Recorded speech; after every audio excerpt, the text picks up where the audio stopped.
Rahim. Auzu billahi minash shaitanir rajim. Bismillahir rahmanir rahim. Assalamu alaikum wa rahmatullahi wa barakatuhu.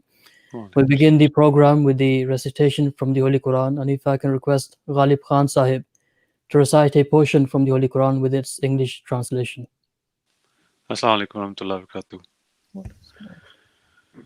أعوذ بالله من الشيطان الرجيم بسم الله الرحمن الرحيم لا يكلف الله نفسا إلا وسعها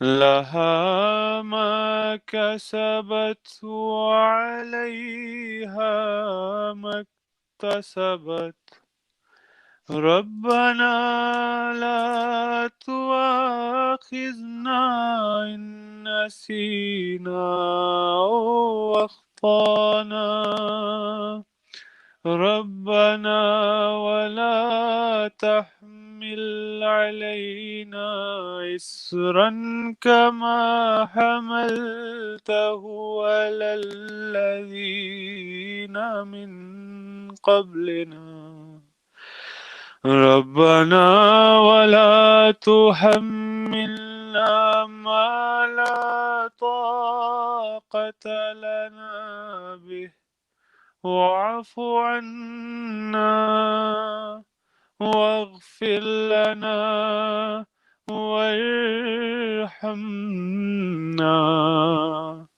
أنت مولانا فانصرنا على القوم الكافرين.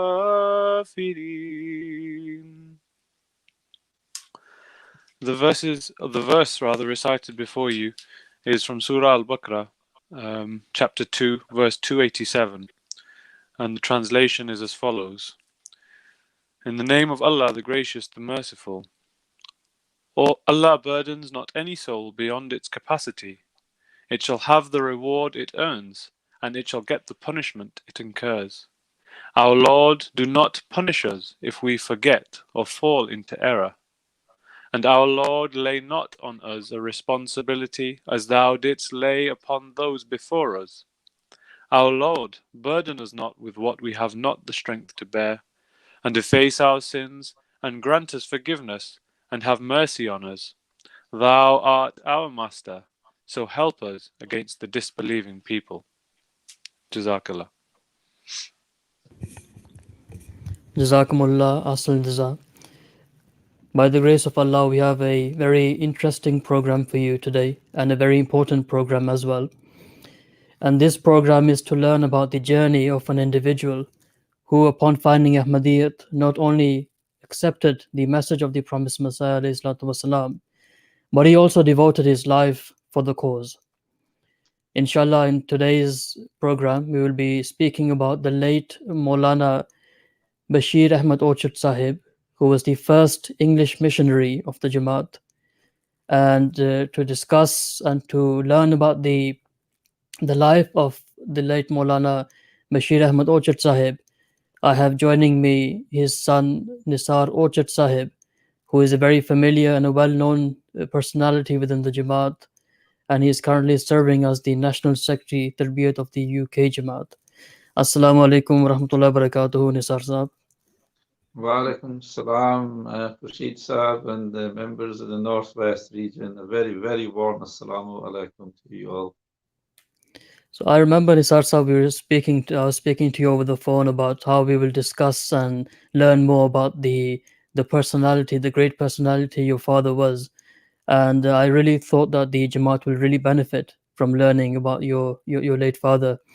So if you can take us through the beginning, right from the beginning. Jazakallah. A'udhu billahi minash shaitanir rajim. Bismillahir rahmanir rahim. Once again, I'd like to really, really stress on my joy and happiness that the Northwest region have invited me once again. I feel the Northwest, it is home from home for me. So I really, really feel comfortable addressing your members once again. So Jazakallah, it really does mean a lot to me. Today's subject matter is basically about my father, okay, the late Bashir Ahmed Orchard. I will be sharing a number of narrations with you by way of some photographs that I'm going to share with you as well. And there are many, many stories that I can share about my father with you, but I'm going to try to give you an insight to his day-to-day life as a person, not just as a missionary, not just as a muballigh, but as a person. When he actually converted to become a Muslim, you know, one thing that never changed was that he remained an Englishman, okay? Why not, okay? You know, sometimes when we do get converts, you know, they will also change maybe their attire, their clothing, and so forth, okay? They'll be wearing nice, colourful robes and a pugri, possibly. There's nothing wrong with wearing a pugri, nothing wrong with wearing long robes and salwar kameez, but he was an Englishman through and through, even after he converted. He still wear his shirt and tie and jacket. He still liked his fish and chips. He still he liked cricket and so forth. He was an Englishman through and through. But I want to share a number of stories, and whenever I actually talk about basically anything, I like to think that when I share some advice or guidelines to you, it's not just about taking them in. It's actually about going to implement and practice them as well. And I'm going to share a few of my father's practices, which I would even love the viewers and listeners today to go away and implement them in your life, because what it did good for him was that, you know, it looked after his health, physically and mentally. These days, you know, we are having issues about obesity, we're having issues about mental health and so forth. And I'd like to think that the way he conducted his life, you know, he was a very slim, smart person. He was never ever overweight. And also his capacity, you know, was still very, very strong till the end of his days. And I just want to share a few stories that will probably lead you towards such a healthy life. And of course, there is a spiritual life as well, which I haven't even mentioned. But anyway, let me tell you who he quickly was in a nutshell. You know, in the 82 years of his life, you know, he'd done many things. He was a boxer. Not many people knew he was a boxer, you know, literally boxing. He was a magician, a jadugar, yeah? Not many people knew that. He's actually televised with Khalifa Rabi Rahimullah on MTA doing magic tricks in front of children.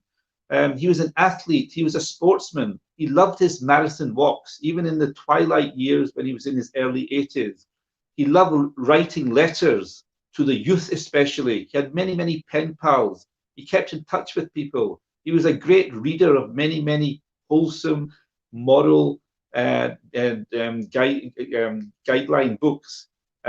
He wrote books as well, you know, especially two books, Life Supreme and Guideposts. He was a soldier in many, many ways, but he was a real soldier, showing active service in various places during the Second World War. He was also a full-time carer for his wife, my mother, who was very, very ill in the last 20 years of her life. He dedicated his life looking after her as well. And he was a stamp collector. You probably never knew that. Actually, he wasn't a stamp collector. He was a philatelist. That is a formal name of a serious stamp collector, a philatelist. I'm going to show you a few of his stamps as well, okay? These are all very, very healthy hobbies, which I encourage, you know, not just the youth, but, you know, everyone to take these upon themselves in order to look after their physical health and also their mental health as well. Keep yourself busy. He was the youngest of three brothers, and I'll introduce you to one of his brothers later on. And he loved cats, okay? When he lived in Islamabad, people used to call him Abu Huraira, you know, the father of cats. All the stray cats in Islamabad used to come to his house because he used to feed them all. Stray cats tend to scatter when they see a stranger, but when they saw my father, they tend to converge towards him. Okay? These are just some of his day-to-day activities in his general life. But of course, he had his remit as a missionary in terms he offered his and also as a Muslim as well. He would offer his namaz on time, full namaz with the Hajj namaz to begin the day. He had to look after a congregation wherever he was assigned. He had many Jama'at meetings. He'd done a lot of tabligh, many speeches, debates, visiting schools, and so forth. Now he packed all of this in, and much, much more in the space of 82 years, up until his end. Okay, he kept on going, and I'm just going to show you a few faces of Bashir Ahmed Orchard. So if you just scroll through the first couple of scenes. Again, maybe some of you may be familiar, maybe the older generations of the Jama'at will be familiar with a young Mr. Orchard. That's another one. This picture was actually taken in British West Indies, where he was assigned in the late 50s and early 60s. Now, before going through some of his stories, I actually want to show you this next picture, okay? It might not be very, very clear, but normally when you start speaking about someone, you start talking about his early years. But I actually want to talk about his end, okay? This is his qatba, this is his headstone. He is buried in Brookwood Cemetery in Woking, in Surrey. And there's a lot actually packed in that. And there was two quotes from our Khulafa. And the first quote was from Hazrat Muslim Maud, in which he said that, you should not take your words lightly, because in later years, your name will be even more famous than the greatest of our prime ministers. These were the words of the second Khalifa. Now, what did he do to afford such an accolade by Hazrat Muslim Maud that his name will be greater than the greatest of prime ministers that the world have ever known? That's quite an accolade. Coming from me, I do not know, and I cannot share any amazing or miraculous stories about Bashir Ahmed Orchard. The thing is, what was probably, you could say, consistent in his life was that he'd done the simple things very, very well, okay? That's what it was. He would never miss his namaz, his tahajjud, his 5 daily prayers. He would never miss reading the Quran. He would never miss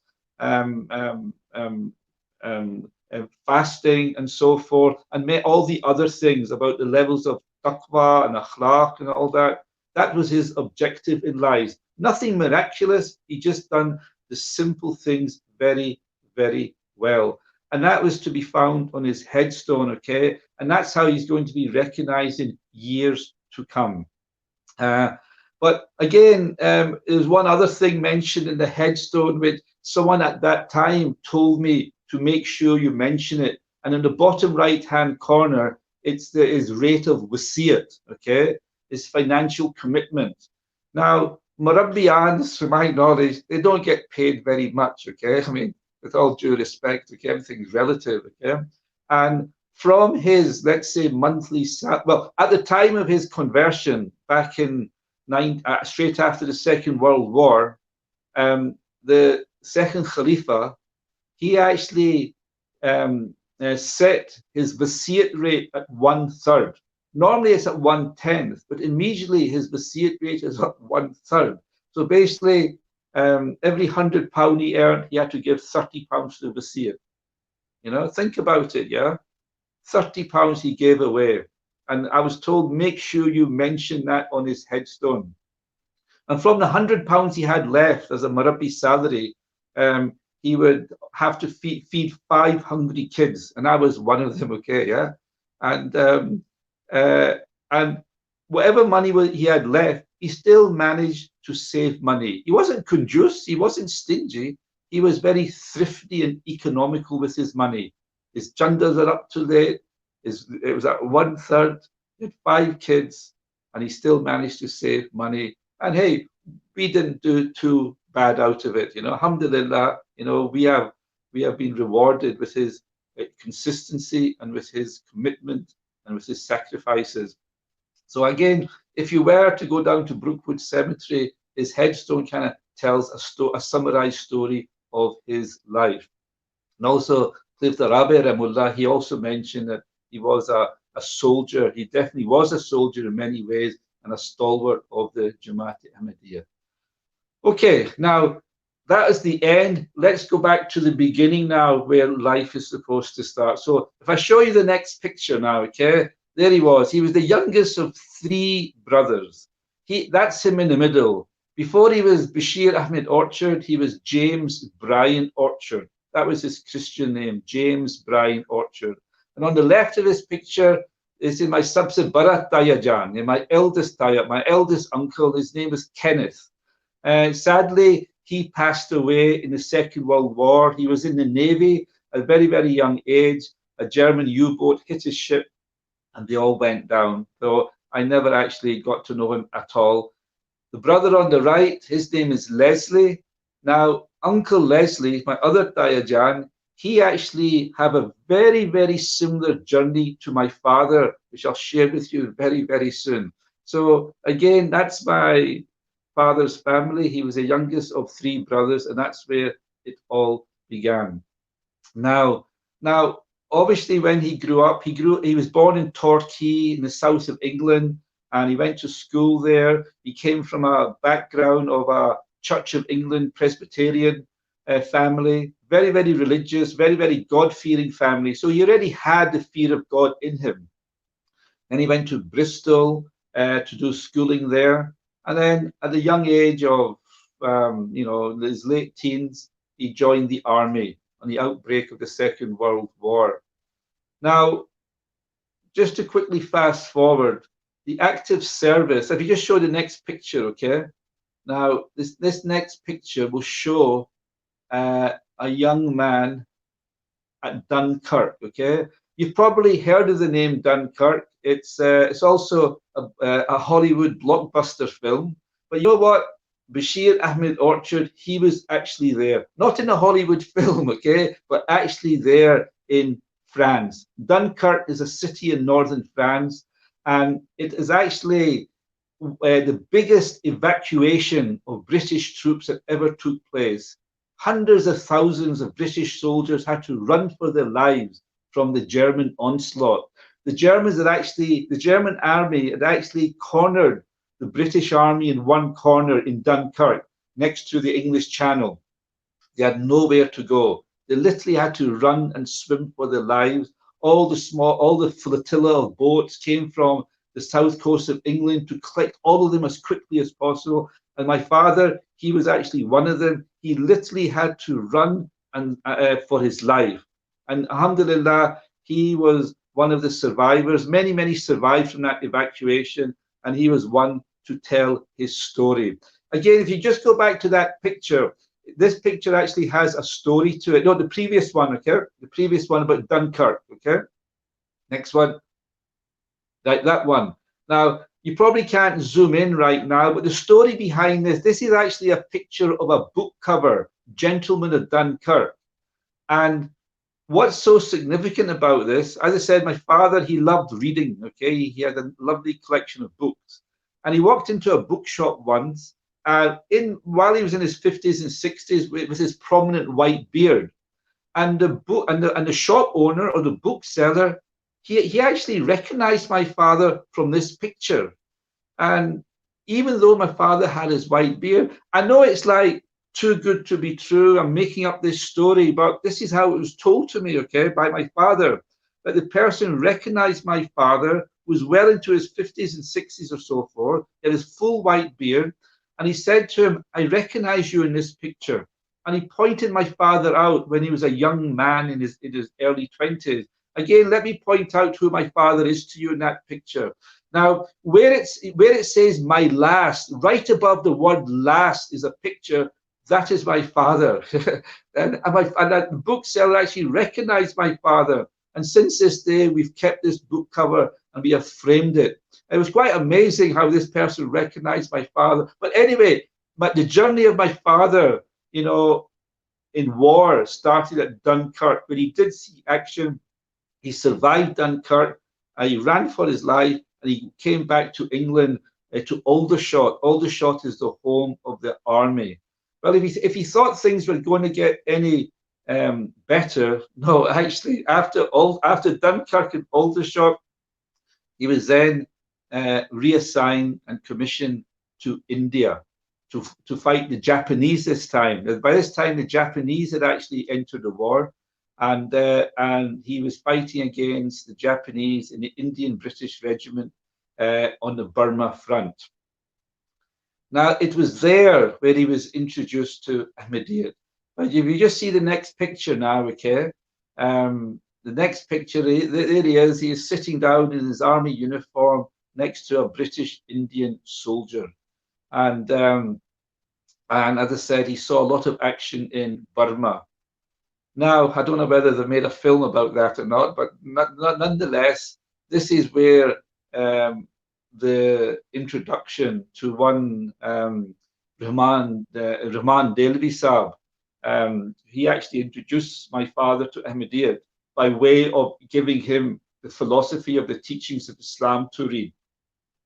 Now, that was such a revolutionary step in his life, and that became actually his favorite book. But nevertheless, during that invitation or donation of the book by Hazrat Mirza Ghulam Ahmed, the Philosophy Teachings of Islam, he actually invited my father to Qadian.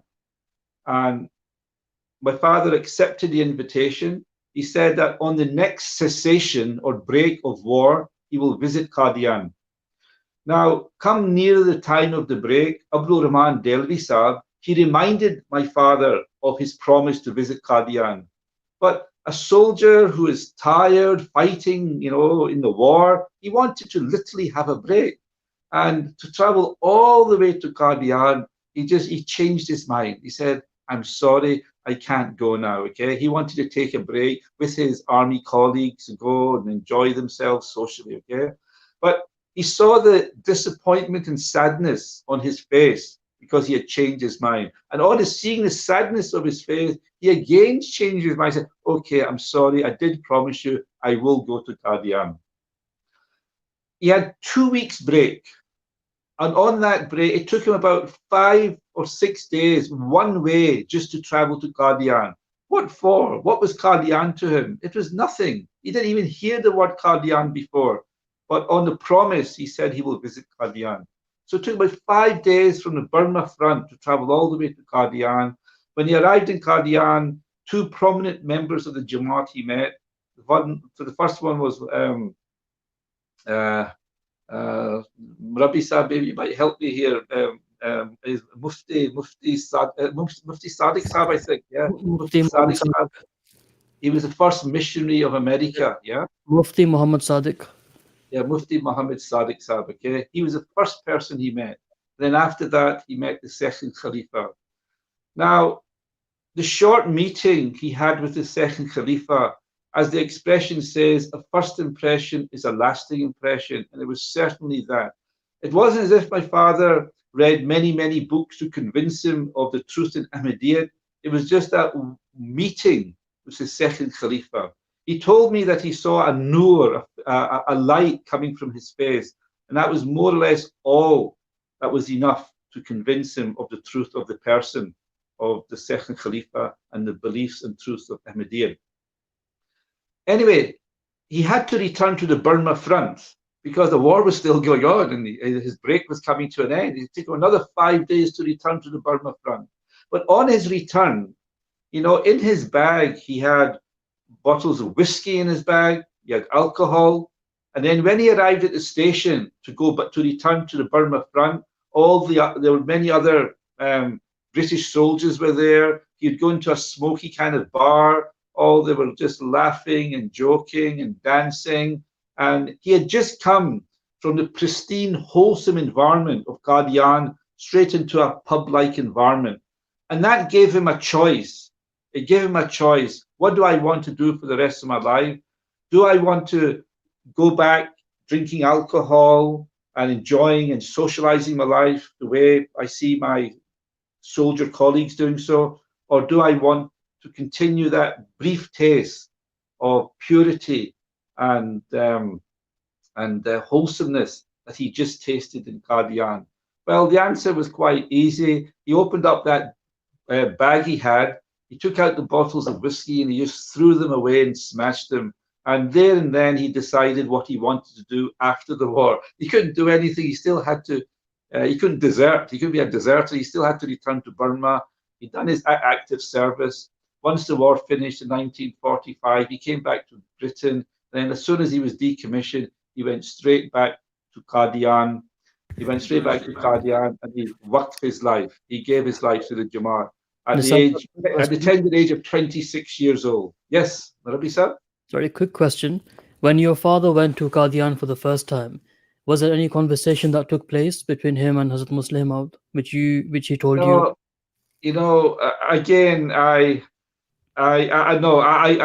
he did not tell me. I don't know why, but the thing is that was the most pertinent thing in terms of what he did tell me. It was simply the nur coming from the face of such a divine person in the personage of Hazrat Muslim Maud. You know how it is when you see pictures of the promised Messiah, it affects people immediately. That's the effect he had when he saw the face of the second Khalifa.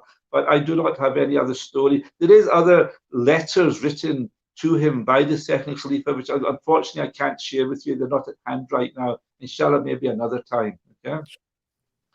But now, obviously, he's done active service. If you see the next picture now, okay, this was what he was, you could say, the picture ready? There you go. Now, that's not him at 26. I tell you, it is him at 26. He always felt young at heart, okay? He'd done so many things, even in the twilight, but these were all his medals, the War Medal, the Burma Cross, the Victory of Europe, Victory of Japan. He actually served all of those, he was involved in those activities, and he does proudly wear it. And this was on the 50th anniversary back in 1995 it was. I believe there was a parade in Oxford, and he took part in that parade, and he proudly showed his medals. But, you know, that was one reward, but really the greater reward was something else. That reward was reflected in that accolade written on his headstone by Hazrat Muslim Maud, that his name one day will be greater than the prime ministers of the country. But anyway, so this was a kind of passing reward for his services and dedication to the British Army, his loyalty to the British Army. And if we just jump to the next picture now, okay?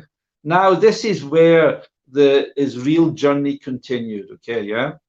And again, another face of Bashir Ahmed Orchard with Khalifa Thalith, Rahimullah. And again, we did have a very close connection with the third Khalifa. And he also visited us in Glasgow as well. And we had many visitations, you know, when we also visited Pakistan. But we did have a very close bond with the third Khalifa. And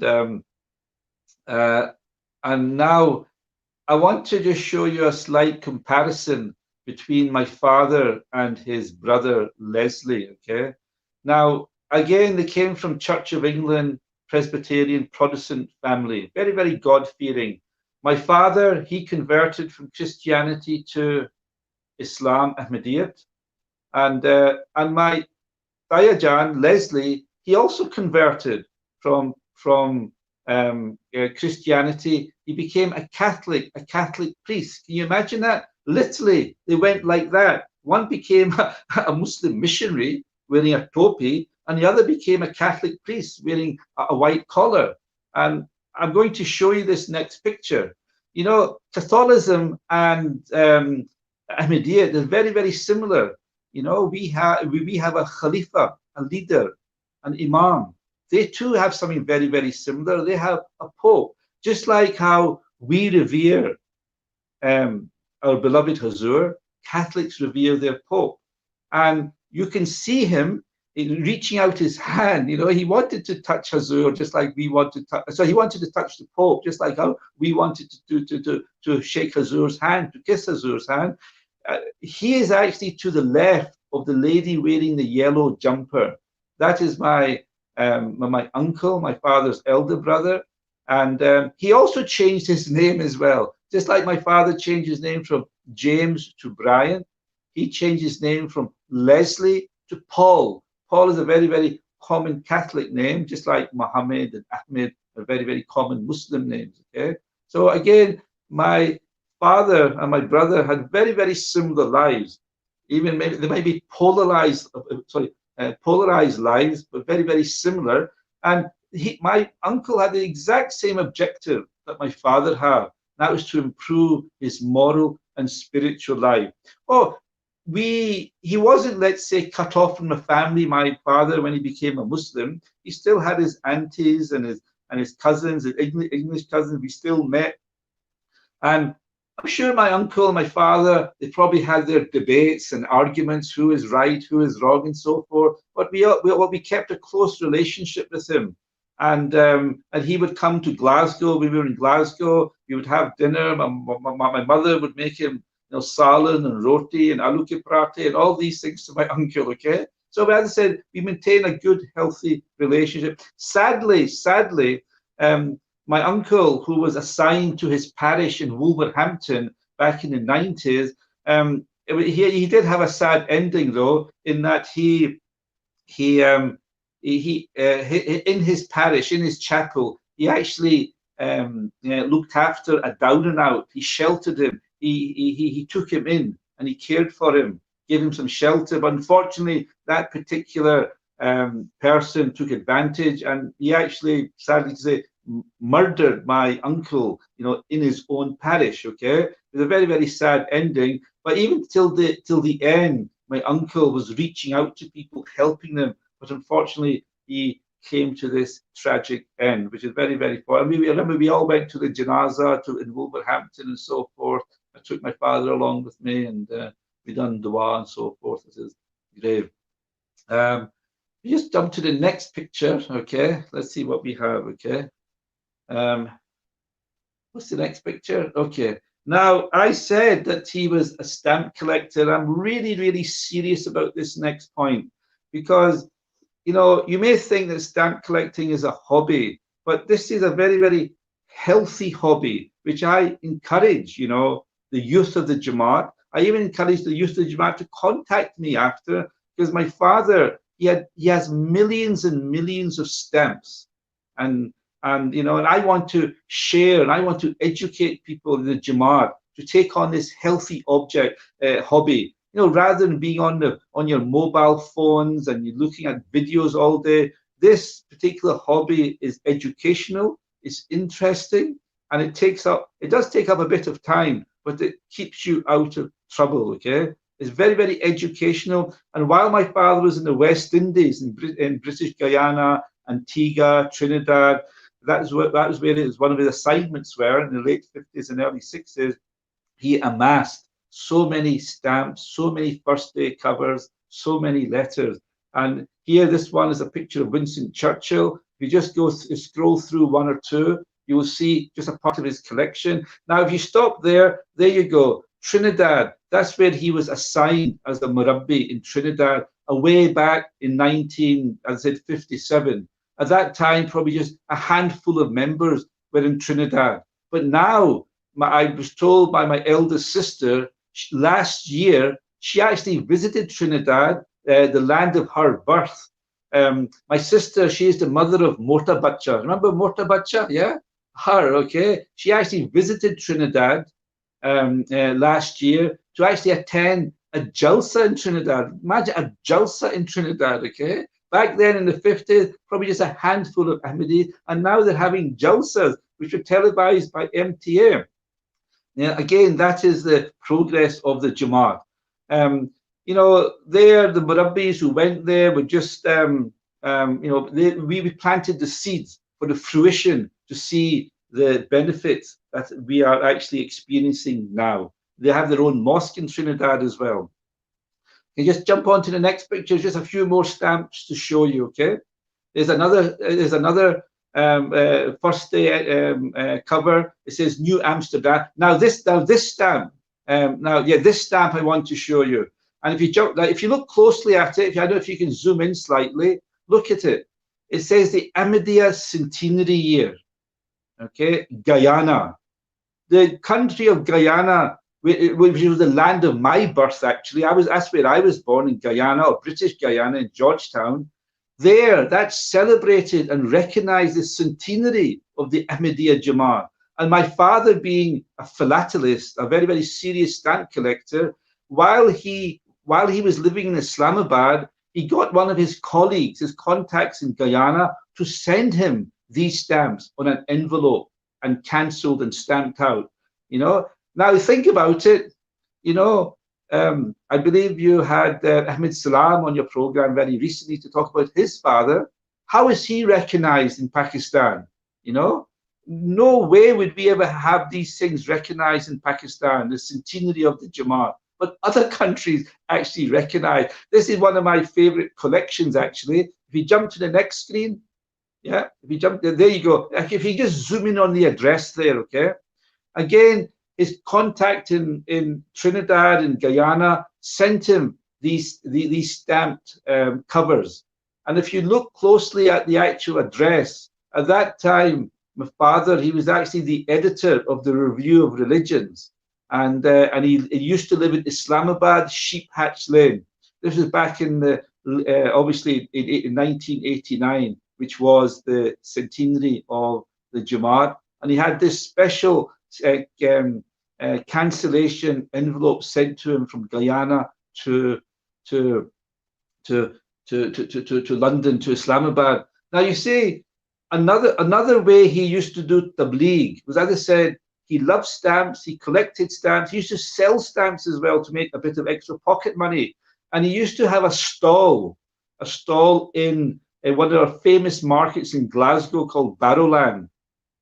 He used to have a stall with all the stamps laid out, the pricing, 5 pence, 1 pence. At that time, back in the 70s, 5 pence was a lot of money, okay? And in between all of his stamps, he would have Jamaat literature. That's how he promoted. That's one way he used to do tabligh, by selling stamps. This reminds me of the story of the Spanish Murabbi, Khurshid Sahib, the Spanish Murabbi, who used to sell perfume. Karamalai Zafar Sahib. Karamalai Zafar Sahib. That was one way he used to do tabligh, by selling perfume and also making a bit of money as well. Okay, that's the exact same thing my father used to do in Glasgow. He used to sell stamps, and in between, he had all of his Jamaat literature to promote. Alhamdulillah, my father was there in Glasgow to sow the seeds, and look at it now. There's Betul Rahman in Glasgow, Arif Raudin Saab, a dedicated young Murabbi. He has just recently gone there. Qureshi Saab, he is now in Dundee, Betul Mahmood there. The Jamaat keeps flourishing and flourishing. We, like Khurshid Saab, he is also sowing his seeds. And time to come, you'll have bigger extensions. You have tens of thousands of Ahmadis in the Manchester area, the northwest area. But before I move on from stamps, I just want to say I am serious. It's a very, very healthy hobby. I am still doing it. I sit down, I take out the stamps, I look at them, I study them. It's very, very educational. I look at the catalogue. Sometimes I sell them as well. But I would honestly love to train youngsters who really are interested to get them off, idle activities like games and videos and so forth. Waste of time where parents are concerned, they're wasting so much time. But this hobby of stamp collecting is very, very healthy, very, very productive, very educational. And please, I'm serious. I have so many stamps. I would love to give and distribute them to you if you're interested. And I will teach you about them as well, okay? So I'm serious about that. We need to adopt serious hobbies in our life rather than wasting our time. Okay, next screen. What's the next screen that we have now, okay? Okay, we're coming near to the... there you go. I said that in Islamabad, he used to be called Abu Huraira. He loved cats. I love cats as well. Whenever I used to go to Islamabad, they used to refer to me as Ibn Abu Huraira, the son of Abu Huraira. And he loved cats. We love cats to this day as well. And I believe one of the cats of his generation, my father's generation, is still alive. And that cat was at, well, this was before they transformed the current Islamabad, and the cat was taken care by Murabbi Jahangir Sahib. Okay, he looked after the cats my father looked after, and just before my father passed away, he actually, this is the story by Jahangir Sahib himself. He gave 50 pence to Jahangir Sahib. He says, please buy a can of cat food for these cats. Okay. And then soon after that, my father passed away. But he loved cats, as I said. We don't have an issue with that. And he is known as Abu Huraira. Next screen. What's the next picture? We're probably near. Right, there you go. I think I see the last picture, the last screen I want to show you here. The last picture I have. Now, look, this is him overlooking Islamabad. We actually used to live in Islamabad. After Glasgow, he was assigned to Oxford 5 years. And after Oxford, then he was assigned to Islamabad. Again, if you look at him, he was smart, he was fit, and he was healthy, and he had a good fresh air of Islamabad. Now, he done a lot of walking, he done exercise, he done marathon walks, you know, the Jama'at's marathon walks. You know, he never missed one, and he got so many medals, okay, for completing them. We're talking about either half marathons or 13 miles or so forth. He would religiously take part in it. He would raise money for charity as well. And while living in Islamabad, you know, I know what I'm about to tell you, he didn't do so often, but he would, if the milk had run out in the house, he would actually walk from Islamabad to Farnham, not to Tilford, but to Farnham. If you know the geography of Islamabad, going from Islamabad to Farnham, it's not a 5-minute walk, okay? He used to walk there and walk back as well from time to time, I should emphasize. And that's what kept him healthy and very, very smart looking as well. You know, he felt 20 at heart. He played football in his latter years while he was 80 years old with the youngsters. He always took part. But, you know, these days, you know, issues of obesity, issues of mental health, okay, are rife, are prime. People get depressed. People sit around, they lounge around in front of the television. Again, my father, he read books, he wrote books, he done exercise, he had hobbies, he done a lot of writing, he was into poetry, and these kept him sane. He kept his sound of mind, even in the latter years. He was so strong in his mind. He had so much willpower. And again, sport, he played sport in his latter years. He looked after himself, even though, you know, by the way, he loved his sweet, okay? Really, he had a sweet tooth. You know, he loved ice cream. He loved his rasmalai, his barfi. He loved all that kind of stuff. But he looked after himself by doing exercise. So again, these are just some aspects of Bashir Ahmed Orchard, which, you know, I just wanted to, and there are so many more things, you know, and which I would like you to do. You look after yourself. You know, I've mentioned all of these things, but I haven't really actually emphasized on he looked after his spiritual life as well. Every morning without fail. Here's an Englishman at the age of 26 years old, for whatever reason, he dedicated his life to the Jama'at by the one meeting he had with the second Khalifa in Qadian during the war. He found something. This was his journey. The ironic thing, the irony of it is that, you know, war is a devastating thing. War is something that we do not want to engage in. We'd rather avoid war.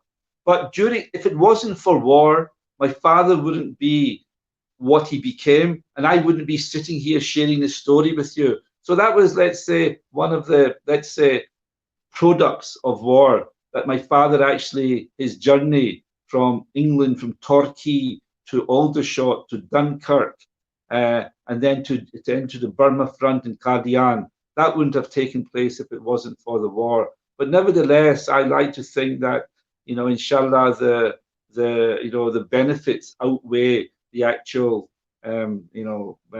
harms in terms of what came from the war. And may people in future benefit from the few stories that I'm sharing with you today, because being Secretary Tarbiyyat, it really, really is important, for people to occupy and engage themselves, in good, healthy activities. Parents, they worry for the children. They worry for the children, in terms of what they get up to, the amount of time they waste.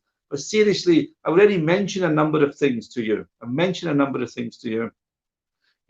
His day-to-day life and also his religious life.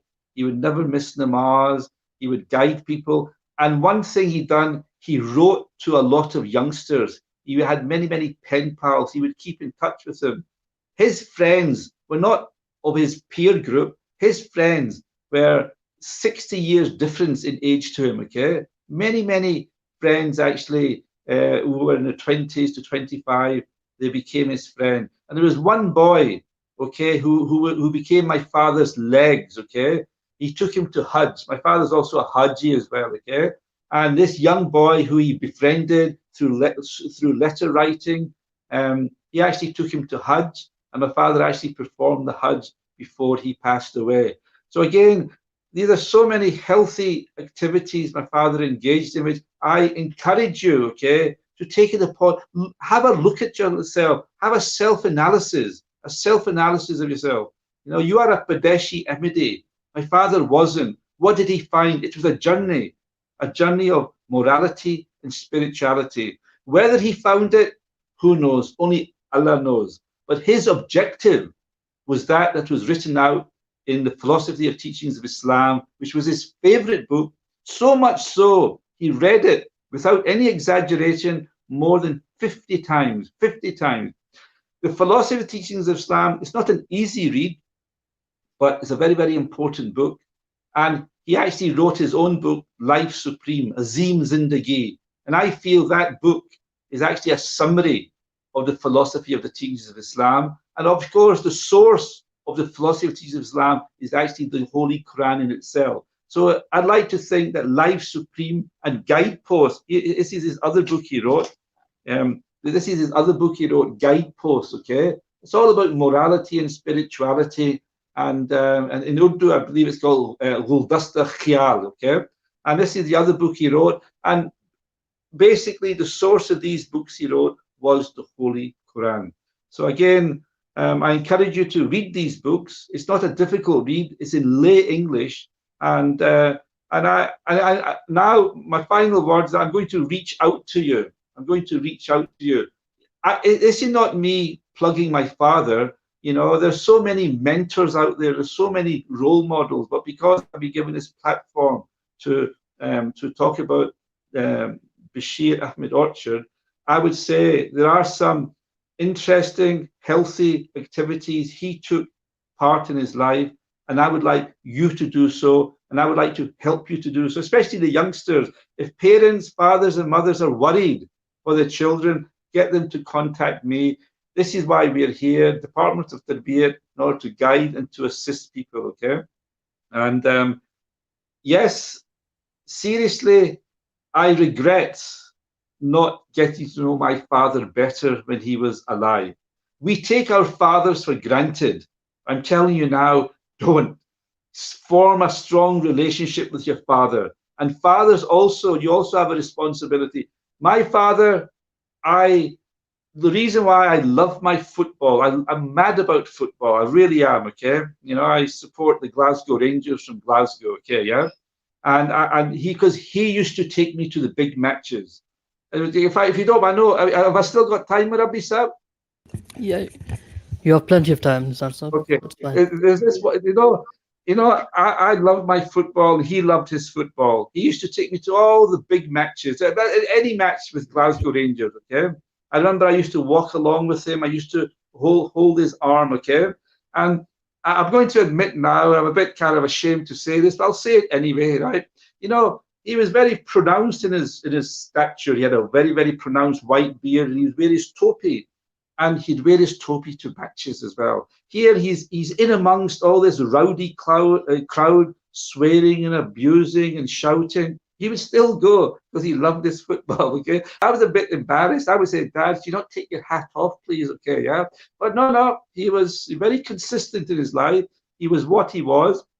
He would always proudly, represent, Islam in any aspect of his life, even going to football matches. He would actually write letters to the football manager. He would write letters to the manager of Glasgow Rangers at that time, to Glasgow Celtic. I should have said that, but to other teams, I should have said. He would send his own book, Life Supreme, to them. Okay, that was one way he used to try to do tabligh.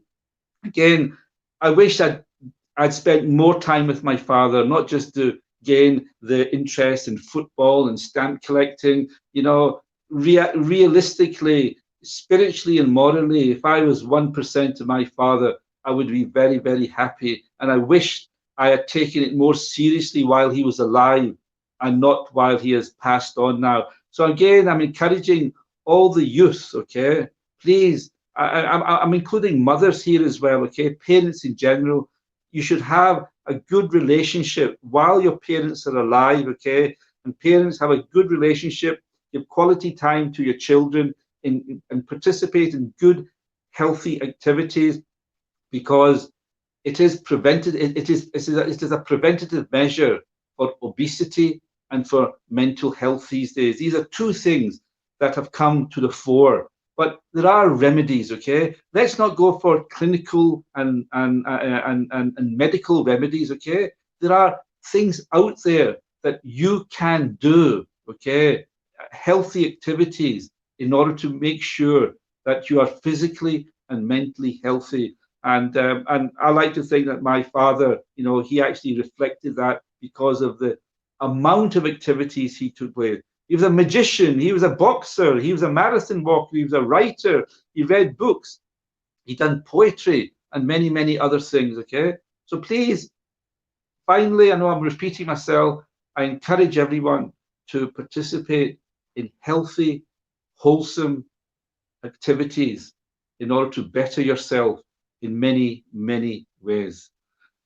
I can't carry on. Hopefully there can be a part 2 maybe sometime next year or something like that, or whatever you want to call it. Call me. My time is your time. I do actually have old videos as well, which Omar Saab, I promise I will give you on time this time. Very, very, sorry, that was another hobby. He liked making films, okay? He had the old cine cameras, 8mm black and white. He had live pictures of the second Khalifa of Chaudhry Zafrullah Khan Raziyallahu anhu, and he had Sahabis, live pictures of Sahabis. That was another of his hobbies as well. I still have that in my collection, and inshallah we can show these films to you the next time you invite me along. Rabbi Saab, can I take ijazat from you? You mentioned a second round with you, and I totally agree. I'm totally fascinated by the life of your late father, Maulana Bashir Ochit Sahib. Really inspiring, even as a murabbi as well. A very, very inspiring personality. Nisar Sahib did say before the program that he has to attend another program. Obviously, he's very occupied. But I think, Nisar Sahib, if you can spare time with us, for us, inshallah, in the near future, we'll have another round where you can share some videos, perhaps of Qadian as well, and the Sahaba, and so on and so forth, so we can learn more about the journey that he undertook. So for this program today, I'm extremely grateful to Mukarram Nisar Ochit Sahib, National Secretary Tarbiyyat UK. He has always spared time for the Northwest region, and today as well, from a different angle, Nisar Sahib has still given a touch of Tarbiyyat. I did say that we'll speak about his father, but he has connected it to Tarbiyyat, which is excellent. So Nisar Sahib, Jazakumullah, Jazami, Allah Ta'ala bless your work, and may we see you over and over again for the many programs that we will have. Jazakallah, Nisar Sahib. And if I can request you to lead us in silent prayer. One more thing, currently I do have a father figure these days, okay? Of course, Hazur is our beloved spiritual father, there's no doubt about that. But, while Muhammad Khurshid Sahib is here, I visit his father fairly regularly. I'm in touch with Munawar Khurshid Sahib, very, very senior Murabbi, and I'm very indebted to him. He helps me out so much, okay? So Khurshid Sahib, Khurshid Junior, your father is like a father to me. So we are like brothers, okay? So please, again, Jazakallah for inviting me. I've always enjoyed myself. Please join me in a silent prayer. Dua kar le.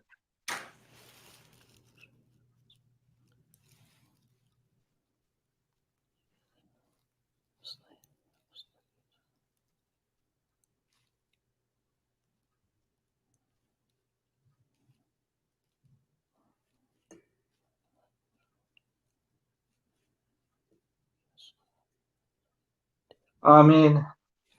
Ameen. Ameen. Jazakallah, Nisar Sahib. Jazakallah, Northwest. Take care. All the best. Be safe and be happy. Be safe and be happy. Khuraf Islamikum. Ijazat Islamikum.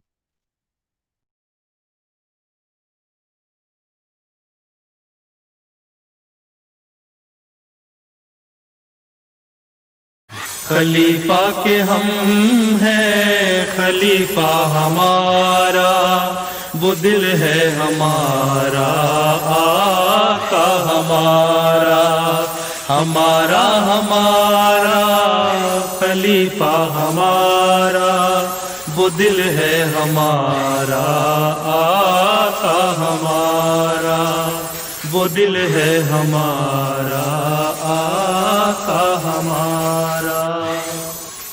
खलीफा के हम हैं, खलीफा हमारा, वो दिल है हमारा, आका हमारा। खलीफा के हम हैं, खलीफा हमारा, वो दिल है हमारा, आका हमारा। जो तलहा ने हाथों